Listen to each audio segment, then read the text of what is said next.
యదా హీనేంద్రియార్థేషు న కర్మస్వనుషజ్జతే సర్వసంకల్ప సన్యాసీ యోగారూఢస్తదోచ్యతే. విషయ కోరికలన్నింటినీ విడిచి ఇంద్రియ ప్రీతి కొరకు వర్తించుట గాని కామ్యకర్మలందు నియుక్తుడగుట గాని చేయని మనుజుడు యోగారూఢుడని చెప్పబడును. భాష్యము. మనుజుడు శ్రీకృష్ణ భగవానుని దివ్యమైన ప్రేమయుక్త సేవయందు సంపూర్ణముగా నియుక్తుడైనప్పుడు తన యందే ఆనందమును అనుభవించును. కావున ఇంద్రియ భోగమునందు కానీ కామ్యకర్మలందు కానీ ఎన్నడును రతుడు కాడు. కర్మ చేయక ఎవరునూ ఉండలేనందున అట్లు కృష్ణ భక్తి పరాయణుడు కానుచో మనుజుడు ఇంద్రియ భోగరతుడు కావలసి వచ్చును. కృష్ణ భక్తి భావన లేనప్పుడు ప్రతి ఒక్కరూ తన కొరకు కానీ లేదా తన వారి కొరకు కానీ సంబంధించిన స్వార్థపూరిత కర్మలందు పాల్గొనుచుందురు. కానీ కృష్ణ భక్తి పరాయణుడు మాత్రము ప్రతిదీ శ్రీకృష్ణుని ప్రీత్యర్థమే వనరించుచు ఇంద్రియ భోగము నుండి పూర్ణముగా దూరుడైయుండును. అట్టి అనుభవము లేనివాడు యోగమును నిచ్చెన యొక్క చివరి మెట్టును చేరుటకు ముందు యాంత్రికమైన విధానము ద్వారా విషయవాంఛల నుండి బయటపడుటకు యత్నించవలసి ఉండును. ఉద్ధరేదాత్మనాత్మానం నాత్మానమవసాదయేత్ ఆత్మైవ హ్యాత్మనో బంధురాత్మైవ రిపురాత్మనః. ప్రతి ఒక్కడు తన మనస్సు యొక్క సహాయముచే తనను తాను ఉద్ధరించుకొనవలెనే గాని అధోగతి పాలు చేసుకొనరాదు. బద్ధజీవునికి మనస్సనున్నది మిత్రుడును అలాగుననే శత్రువును అయ్యున్నది. భాష్యము. పరిస్థితులను అనుసరించి ఆత్మ అను పదము దేహమును మనస్సును ఆత్మను సూచించును. యోగ పద్ధతి యందు మనస్సు మరియు బద్ధజీవి అను అంశములు అత్యంత ముఖ్యములైన విషయములు. యోగాభ్యాసమునందు మనస్సే కేంద్ర విషయమైనందున ఇచ్చట ఆత్మ అనగా మనస్సని భావము. అట్టి మనస్సును నియమించి దానిని ఇంద్రియార్థముల నుండి వేరు చేయటే యోగము యొక్క ముఖ్య ప్రయోజనమై ఉన్నది. బద్ధజీవునికి అజ్ఞానమనటి బురద నుండి ముక్తిని కలిగించే రీతిగా మనస్సునకు శిక్షణ నొసగవలెనని ఇచ్చట నొక్కి చెప్పబడినది. వాస్తవమునకు భౌతిక స్థితి యందు ప్రతి ఒక్కడు మనో ఇంద్రియముల ప్రభావమునకు గురి అయి ఇందురు. ప్రకృతిపై ఆధిపత్యమును వహించు కోరిక కలిగిన మిథ్యాహంకారంతో మనస్సు లగ్నమై ఉన్నందునే భౌతిక జగమునందు శుద్ధాత్మ భవబంధములో తగులుకొనును. కనుక భౌతిక ప్రకృతి యొక్క పై మెరుగులకు ఆకర్షితము కానట్లుగా మనస్సును మలచవలను. ఆ విధముగానే బద్ధజీవుడు రక్షింపబడగలడు. ఇంద్రియార్థముల ఎడ ఆకర్షణతో ఎవరును తమను తాము అధోగతి పాలు చేసుకొనరాదు. ఇంద్రియార్థముల ఎడ మనుజుడు ఎంతగా ఆకర్షణను కలిగియుండునో అంతగా అతడు భవబంధములలో చిక్కుకొనును. అట్టి భవబంధము నుండి తప్పించుకొనుటకు మనస్సుని సదా కృష్ణ భక్తి భావన యందు నిలుపుటే అత్యంత ఉత్తమ మార్గము. ఈ విషయమును నొక్కి చెప్పుటకే ఈ శ్లోకం నందు హి అను పదము ప్రయోగింపబడినది. అనగా ప్రతి ఒక్కరూ దీనిని ఆచరించి వలసి ఉన్నది. మన ఏవ మనుష్యానాం కారణం బంధమోక్షైః బంధాయ విషయాసంగో ముక్తై నిర్విషయం మనః. మనుజునికి మనస్సే బంధ కారణమును మరియు ముక్తి కారణమును అయ్యున్నది. ఇంద్రియార్థములందు లగ్నమైన మనస్సు బంధ కారణముగా కాగా ఇంద్రియార్థముల నుండి విడవబడిన మనస్సు మోక్షమునకు కారణమగుచున్నది. అనగా కృష్ణ భక్తి భావన యందు సంలగ్నమైన మనస్సు దివ్యమైన ముక్తికి కారణమై ఉన్నది.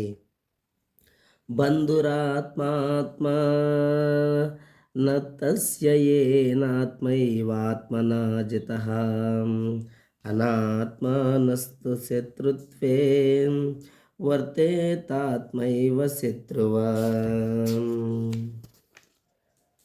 మనస్సును జయించిన వానికి మనస్సే ఉత్తమ మిత్రుడు, కానీ అట్లు చేయని వానికి అతని మనస్సే గొప్ప శత్రువుగా వర్తించును. భాష్యము. మానవ ధర్మమును నిర్వహించుట యందు మనస్సును మిత్రునిగా చేసుకొనుట కొరకు దానిని నియమించుటే అష్టాంగ యోగాభ్యాసపు ప్రయోజనమై ఉన్నది. మనస్సు నియమింపబడినచో యోగాభ్యాసము కేవలము సమయమును వృధా చేయుటే కాగలదు.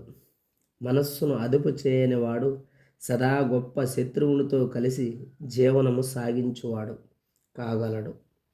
తత్కారణముగా అతని జన్మ మరియు జన్మ ప్రయోజనము సంపూర్ణముగా నష్టము కాగలదు. తనకన్నను ఉన్నతుడైన వాని ఆజ్ఞలను నిర్వహించుట జీవుల సహజ స్థితి అయి ఉన్నది. మనస్సు జయింపరాని శత్రువుగా నిలిచినంత కాలము మనుజుడు కామము, క్రోధము, ద్వేషము, మోహము మొదలగు వాని ఆజ్ఞలను అనుసరింపవలసి వచ్చును. కానీ మనస్సు జయింపబడినప్పుడు మనుజుడు ఎల్లరి హృదయములందు పరమాత్మ రూపున వసించి ఉన్న శ్రీకృష్ణ భగవానుని ఆజ్ఞలకు కట్టుబడి ఉండుటకు స్వచ్ఛందముగా అంగీకరించును. హృదయస్థుడైన పరమాత్మను చేరి అతని ఆజ్ఞల మేరకు వర్తించుటనే నిజమైన యోగము ఉపదేశించును. కృష్ణ భక్తి భావన యందు ప్రత్యక్షముగా నియుక్తుడైన వానికి శ్రీకృష్ణ భగవానుని ఆజ్ఞలను సమగ్రముగా పాటించుట అప్రయత్నముగా జరిగిపోవును. జితాత్మానః ప్రశాంతస్య పరమాత్మా సమాహితః శీతోష్ణ సుఖ దుఃఖేషు తదా మానపమానయోః. మనస్సును జయించిన వాడు శాంతిని పొందుటచే పరమాత్మను చేరినట్టి వాడే ఎగును. అట్టి మనుజునకు సుఖదుఖములు, శీతోష్ణములు, మానవమానములన్నీను సమానములే అయ్యున్నవి. భాష్యము. వాస్తవమునకు ప్రతి జీవియు ఎల్లరి హృదయములందు పరమాత్మ రూపుడును నిలిచియుండి శ్రీకృష్ణ భగవానుని ఆజ్ఞలను పాటించుటకే ఉద్దేశింపబడి ఉన్నాడు. కానీ మనస్సు బాహ్యశక్తిచే మోహితమై తప్పుదారి పట్టినప్పుడు మనుజుడు భౌతిక కర్మల యందు రతుడగును. కనుక ఏదేని ఒక పద్ధతి ద్వారా మనస్సు నియమింపబడినంతనే అతడు తన గమ్యస్థానమును చేరినట్టి వానిగా భావింపబడును. వాస్తవమునకు మనుజుడెప్పుడును ఉన్నతమైన ఆజ్ఞకు లోబడవలసి ఉండును. కనుక మనుజుని మనస్సు దివ్య చైతన్యమునందు నిలిపినప్పుడు అతడు శ్రీకృష్ణ భగవానుని ఆజ్ఞలను పాటించుటను తప్ప అన్యమును ఎరగలేడు. మనస్సు సదా ఉన్నత ఆజ్ఞలను గ్రహించి వానిని అనుసరింపవలసి ఉండును. కనుక అది నిగ్రహింపబడినప్పుడు అప్రయత్నముగా పరమాత్మ ఆజ్ఞలను అనుసరించును. ఇట్టి దివ్యమైన స్థితిని కృష్ణ భక్తి భావన యందు నిలిచియున్న భక్తుడు శీఘ్రమే పొందుచున్న సుఖదుఖములు, శీతతాపముల వంటి ప్రకృతి ద్వంద్వములచే ప్రభావితుడు కాకుండును. ఇట్టి స్థితియే శ్రీకృష్ణ భగవానుని యందు సంలగ్నమైన స్థితి లేదా సమాధి ఎనబడును. జ్ఞాన విజ్ఞాన తృప్తాత్మా కూటస్థో విజితేంద్రియః యుక్త ఇత్యుచ్యతే యోగి సమలోష్ట్రాస్మకాంచనః. మనుజుడు తాను పొందినటువంటి జ్ఞాన విజ్ఞానములచే సంపూర్ణముగా సంతృప్తి చెందినప్పుడు ఆత్మానుభవమునందు స్థితిని పొందినట్టి వాడై యోగి అనబడును. అట్టివాడు ఆధ్యాత్మిక స్థితి యందు నెలకొని ఆత్మ నిగ్రహము కలిగి ఉండును. అతడు రాళ్లనైనను లేదా బంగారమైనను సమానముగా గాంచు. భాష్యము: పరతత్వానుభవము లేనటువంటి కేవలము పుస్తక పాండిత్యము నిష్ప్రయోజనమైనట్టిది. ఈ విషయమును ఇట్లు చెప్పబడినది: అతః శ్రీకృష్ణ నామాది న భవేద్ గ్రాహ్యమింద్రియైః సేవోన్ముఖైః జిహ్వాదౌ స్వయమేవ స్ఫురత్యదా.